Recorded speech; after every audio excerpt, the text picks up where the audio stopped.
Salut frères et sœurs, restez bénis, que la paix demeure sur vous. Ça me fait plaisir de faire cette vidéo parce que je sais qu'il y a des gens qui m'écoutent, il y a des gens qui viennent me- m'encourager. Aussi, les gens qui commentent, merci pour vos commentaires. Si vous partagez mes vidéos, merci aussi. Parce que si je fais une vidéo, c'est pas juste pour être dans qu'on voit mon visage sur une vidéo où je poste ça sur YouTube et je suis content. Non, non, non. Si je fais une vidéo, c'est vraiment parce que j'ai à cœur des choses euh, et que ces choses-là, je veux les partager et que je sais que ces choses vont aider beaucoup de personnes. Donc du coup, j'espère que vous avez passé une très bonne semaine. Donc justement, j'ai réfléchi sur comment je peux vous amener la chose et et j'ai trouvé la solution. La solution de vous ramener ce thème, c'est comme ça. Genre, j'espère que vous avez passé une bonne semaine. Pourquoi je vous pose cette question? C'est pas juste du style je m'inquiète un peu pour vous ou quoi que ce soit. En vérité, c'est pas que je m'inquiète pour vous. Et s'il y a lieu de s'inquiéter pour vous, merci de m'informer en privé ou quoi que ce soit. Et, euh, et je prendrai du temps avec vous pour prier, pour conseiller, pour même être ensemble au téléphone, même si je ne dis rien, mais juste par présence, je peux le faire. Donc du coup, euh, alors pourquoi je vous demande si vous avez passé une bonne semaine? C'est simple. Parce que j'espère au fond de moi que cette semaine a été une semaine où vous vous êtes remis en question, une semaine où vous avez vu que des choses n'allaient vraiment pas dans votre vie, où vous avez compris que votre comportement n'était pas correct. Parce que si vous avez passé une semaine dans laquelle vous vous sentez bien, que vous avez trouvé une harmonie, que en fait vous aimez même comment vous avez changé, votre caractère, etc. Si vous avez passé une semaine de ce style-là, c'est qu'il y a un problème. C'est pas que je veux que, c'est pas que je veux absolument que vous soyez pas en harmonie, hein, mais quand on réalise le travail qu'il y a à faire en chacun d'entre nous, je peux vous dire que rester en harmonie, c'est se voiler la face en vérité. Il y a tellement de travail dans notre vie, il y a tellement de choses, de comportements. Vous savez, je médite tout le temps, tout le temps, tout le temps. La parole de Dieu, je suis toujours en train de penser à Dieu, à ce qu'il me met à cœur, son mon comportement, etc. Je ne fais pas que transmettre, je transmets très peu ces derniers temps.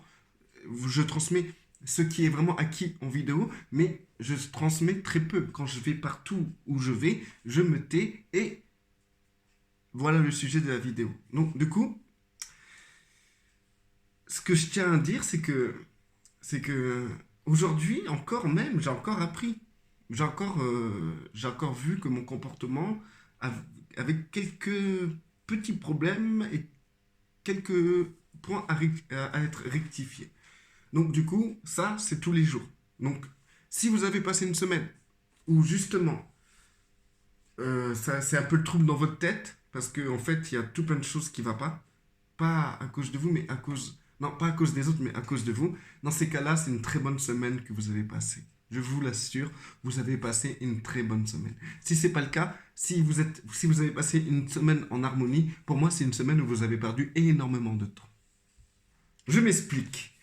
Tout simplement, en fait, si vous voulez, on a tendance à vouloir tout le temps enseigner ou, ou conseiller les autres ou, ou diriger les autres.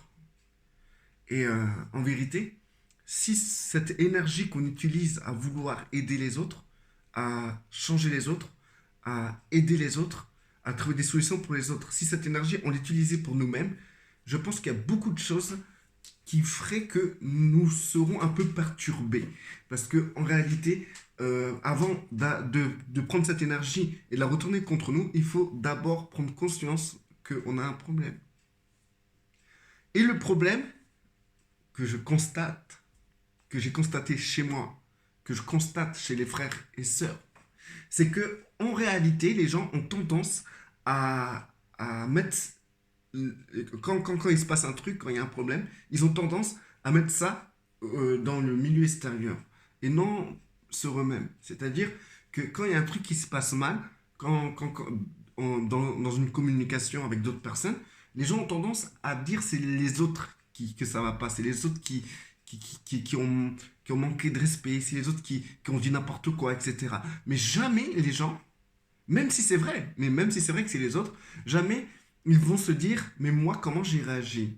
Est-ce que ma manière de réagir était bonne? Est-ce que vraiment j'ai réagi comme il fallait face à cette situation? Même si c'est pas moi qui a tort, est-ce que j'ai bien réagi?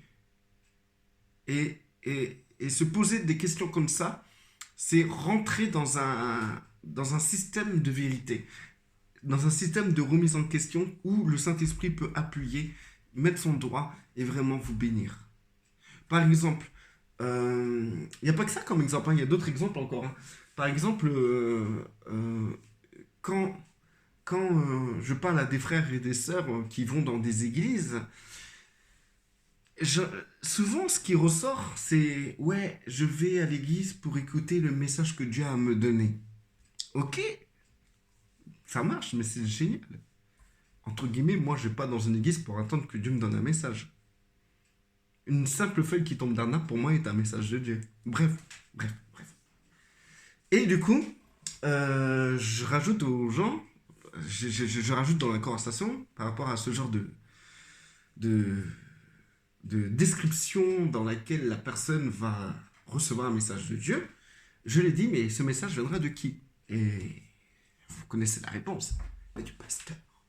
Mais du pasteur, royaume. De quoi tu me parles, Olivier, là? Oh, oh, on parle de quoi, là? On parle d'église ou quoi? On parle de la rue ou quoi? C'est du pasteur que je reçois le message. Et ben, là, je crois que, encore une fois, euh, cette manière de penser rejoint beaucoup.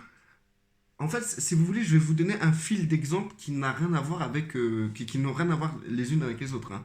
Mais c'est le même fil. C'est une analyse qui amènera à une conclusion qui est le sujet de la vidéo. D'accord? Donc, du coup, la personne, moi, je suis pas d'accord, quoi, que une personne va à l'église pour recevoir un message de Dieu qui vient du pasteur. Je suis pas d'accord. Ok, le pasteur peut envoyer un message qui vient de Dieu, ça, il n'y a pas de souci, je suis d'accord avec ça. Mais une personne qui va à l'église spécialement pour recevoir un message de Dieu qui vient du pasteur, ça me dérange un peu dans ce principe même de la religion. Donc du coup, je suis là et j'explique à la personne, ou j'essaye de ne pas lui expliquer parce que ça sert à rien. J'ai plus de mal à pas lui expliquer qu'à lui expliquer, parce que c'est encore le défaut qu'on a tous, c'est vouloir aider les gens, au lieu de s'aider soi-même, d'accord? Avant de s'aider soi-même, il faut voir qu'on a un problème. C'est facile d'aider les gens. Quand les gens viennent vers vous, ils disent ouais, moi j'ai un problème. Donc vous faites quoi? Vous essayez de résoudre son problème. Mais vous essayez jamais de résoudre vos problèmes à vous personnels. Pourquoi? Pour la simple raison que vous vous dites pas que vous avez un problème. Du coup, je reviens sur le fait, c'est que maintenant, ce qui me dérange, c'est ce message d'aller à l'église pour recevoir un message d'un pasteur. Du coup, moi, dans ma pensée à moi, dans ce que j'ai compris ces derniers temps et qui m'a beaucoup construit, franchement, dans toute ma période de la vie en Christ, il n'y a qu'un passage où je me sens vraiment, où je me suis vraiment senti grandir, mais puissamment, c'est ce passage actuel que je vis actuellement. Bon, excusez-moi pour les répétitions. Donc du coup, si tu vas à l'église, mon frère, ma soeur, ou si vous voyez des gens qui vont aller à l'église et qui ont pour message, pour penser que c'est le pasteur qui va leur transmettre un message au nom de Dieu, aidez-les si vous le pouvez, ou aidez-vous si vous êtes dans cette situation. Si vous allez à l'église, dans une assemblée ou quoi que ce soit, sachez que à partir du moment que vous vous levez le matin, que vous voyez votre femme, vos enfants, à partir de ce moment-là, vous avez déjà un message qui vient de Dieu. À partir de là, regardez votre comportement. Voyez, soyez enseignés par le fait d'aller déjà dans une assemblée. Soyez enseignés par ce que vous devez faire et ce qui vous freine. Votre comportement, votre manière de réagir pour arriver à l'heure, pour ne pas être en retard, pour comment vous faites. Bref, déjà, vous lever pour aller à l'assemblée est un enseignement. Ensuite, quand vous allez dans l'assemblée, excusez-moi, mais le pasteur n'est pas le seul à avoir le Saint-Esprit. Et même des gens qui n'ont pas le Saint-Esprit peuvent vous enseigner dans cette assemblée. Toute personne dans cette assemblée vous enseigne, frères et sœurs. Le pasteur vous enseigne, les gens dans cette assemblée vous enseignent par rapport à votre comportement, à votre personnalité. Comment vous allez recevoir, récepter votre environnement. Tout se passe là. C'est très dur d'expliquer ce message parce qu'il est tellement vaste. Mais j'essaie de trouver un point d'ancrage où vous pouvez vous accrocher et mettre ça en pratique et que cela vous amène quelque chose dans votre vie, comme ça m'amène à moi dans ma vie. Donc, du coup, je vais aller sur le fait, ou je vais donner un autre exemple, je ne sais pas, je réfléchis, je me tâte, peut-être si ça vient sur le passage, je vous donnerai un autre exemple. Bon, allez, j'ai un autre exemple, je vais vous le donner maintenant. Par exemple, les chrétiens qui sont conscients que les gens vont en enfer, bravo, déjà c'est pas mal, c'est pas mal du tout, j'ai rien à dire contre ça. Mais ces gens-là, partout où ils vont aller, ils vont être dans un rôle où ils devront absolument sauver les gens. C'est quand tu mets un chrétien qui est chaud bouillant, tu peux l'imaginer comment dire, dans un endroit où il y a des gens et cette personne croit que le mur va s'effondrer et vous le voyez attraper les gens, les jeter dehors sans expliquer pourquoi, quoi, en fait. Hein. Allez, sortez, tout en panique comme ça, sortez. Vous allez tous crever. Donc, du coup, moi, le chrétien chaud bouillant me fait penser à ça. Et j'étais comme ça aussi. Donc, du coup, je sais de quoi je parle. Vous pouvez pas me la faire à l'envers. À moi, ça, c'est mort. C'est comme genre du style, moi, avant, je fumais du cannabis. Si un jour, si un jour mon fils, il grandit, il fume du cannabis, il va rentrer à la maison, je vais le regarder et je vais dire, comment, ça va? Il va me dire, ouais, ça va, papa, et tout.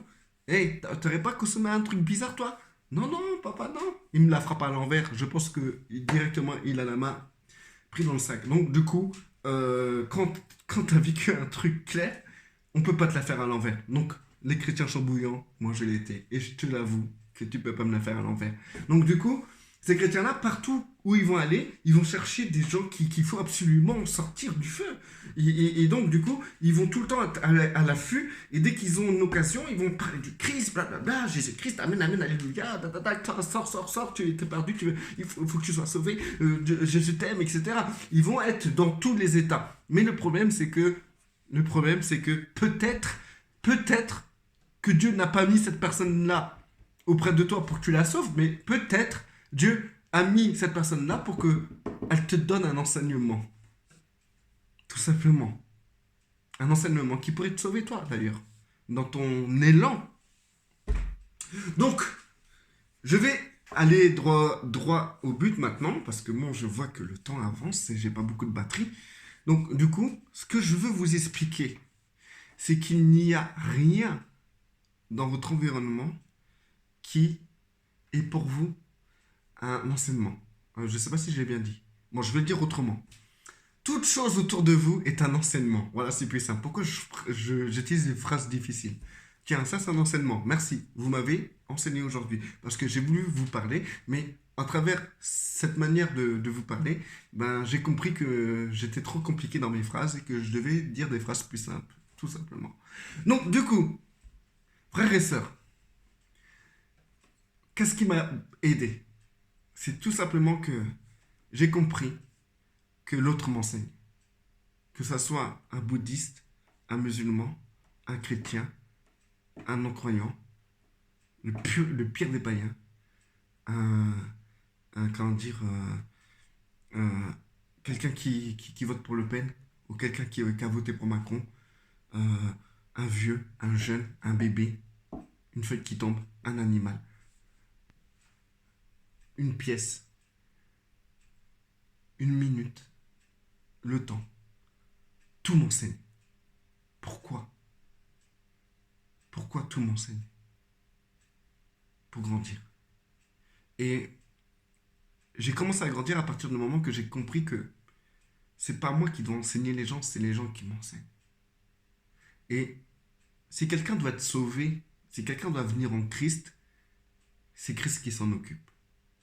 Et s'il veut utiliser un instrument qui est toi ou moi, ça se fera d'une manière totalement normale et naturelle.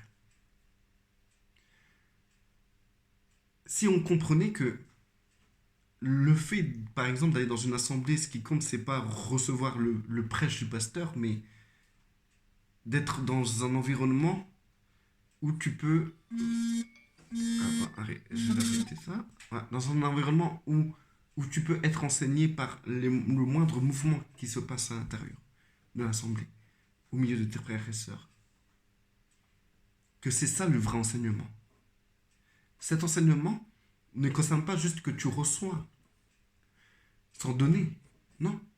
Cet enseignement, c'est quelque chose qui va te construire. C'est quelque chose comment dire, qui va t'amener à comprendre ce qui se passe, ce qui ne va pas dans ta tête. Aujourd'hui, encore une fois, c'est un musulman qui m'a enseigné. Je l'ai écouté parler et il a donné des réponses à beaucoup de questions que je me posais. Pourquoi? Comment ça se fait?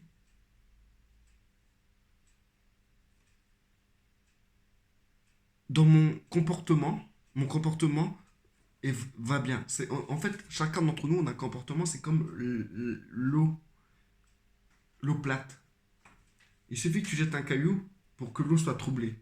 Eh bien, on est comme ça. Tous, on est comme ça. Donc, vous qui voulez aider les autres, posez-vous d'abord la question, qu'est-ce que les autres que vous voulez aider peuvent vous enseigner? Maintenant, aujourd'hui, quand j'écoute une personne, je ne l'écoute pas pour trouver une solution, je l'écoute pour avoir un enseignement. Parfois, c'est dur, je vous avoue, on peut tomber sur des cas, sur des situations très difficiles. Mais si c'est difficile, c'est que c'est bon. Parce que dans cette difficulté, vous allez comprendre au fond il y a un problème en fait chez vous. Dieu vous envoie pas quelque part pour voir le problème des autres. Dieu vous envoie quelque part pour que vous puissiez voir votre propre problème. Quand vous allez, par exemple, quand vous êtes invité quelque part et qu'il y a une personne, vous avez du mal à vous entendre. Ou voilà, vous savez que cette personne ne vous aime pas et qu'elle vous sous-estime. Eh bien, cette personne-là n'a pas d'enseignement à vous donner. Non, excusez-moi, vous n'avez pas d'enseignement à donner à cette personne. Mais cette personne a un enseignement à vous donner. Parce que cette personne va vous dire quel comportement vous avez actuellement face à ce genre de situation. Et ce comportement peut être genre, vous allez faire des choses pour que vous puissiez être agréé par cette personne. Ça s'appelle simplement lui faire de la lèche. Ou bien vous allez vous justifier face à une situation. Ça m'est arrivé justement au travail aujourd'hui. Je voulais vous justifier. On m'a dit un truc, j'ai essayé de me justifier. Et c'est parti en vrille. Et du coup, j'ai pas mis l'erreur sur l'autre personne. J'ai réfléchi. J'ai dit, Seigneur, quel enseignement tu as voulu me donner à travers ça? Et j'ai compris que en fait, nous voulons être crédibles face aux gens. Et c'est ce que j'ai compris. Moi, j'ai cherché à être crédible face à quelqu'un. Qu'en réalité, cette crédibilité ne vaut rien, c'est de la poussière. Laissons les gens penser comme ils veulent. Ils ont le droit de penser comme ils veulent. Que leur vouloir de penser soit pour nous un enseignement. Donc, du coup, moi, j'ai pris ça comme un enseignement et j'en suis aujourd'hui grandi et non détruit. Beaucoup de gens sont détruits par leur environnement, à cause de leur environnement. Ils vont vous dire, c'est à cause. Je connais une sœur qui travaille en ce moment, elle est persécutée par tous ses collègues de travail, au point même qu'on en perd même toutes ses valeurs chrétiennes face à cette situation. Et moi, je suis face à ça et je vois que tout ce qui lui arrive, c'est de la victimisation, c'est du pas de bol, de la douleur, de la souffrance. Et le seul moyen pour cette sœur de sortir de ce guet-apens, c'est qu'elle puisse comprendre que chacune des personnes dans son travail qui lui font du mal, est un enseignement pour sa vie. Et si elle arrive à recevoir cet enseignement, elle en sortira, mais beaucoup plus grande et beaucoup plus forte. Pareil pour les gens dans leur famille que ça va pas. Ou les femmes avec leur mari, ou les maris avec leurs femmes, ou avec les parents avec leurs enfants. Tout est un enseignement. C'est quel enseignement vous pouvez tirer de tout ça? Si de n'importe quelle situation, même la pire, vous arrivez à en tirer un enseignement qui vous fait grandir, dans ces cas-là, cette situation, sera une pierre que vous allez rajouter sur la fondation de votre personne en Christ. C'est pour ça qu'il y a beaucoup de gens qui ont une fondation qui est Christ, mais qui n'ont aucune construction. Parce qu'ils n'ont pas de pierre. Parce que c'est eux qui croient que c'est les autres, c'est à cause des autres, c'est pas bien les autres ce qu'ils nous font, c'est un problème, je suis victime, etc. Ou bien ils vont vouloir essayer d'enseigner les autres, mais en vérité, c'est quoi? C'est que c'est eux qui doivent être enseignés. Le problème, c'est pas les autres, c'est eux le problème. Et que s'ils arrivent à prendre tout ce qui est autour d'eux et en faire un enseignement qui les fait grandir, cela va être une pierre qui pourra construire et bâtir leur personne en Christ. Voilà frères et sœurs, j'ai réussi à donner ce message. Merci Seigneur. Je ne savais pas comment faire.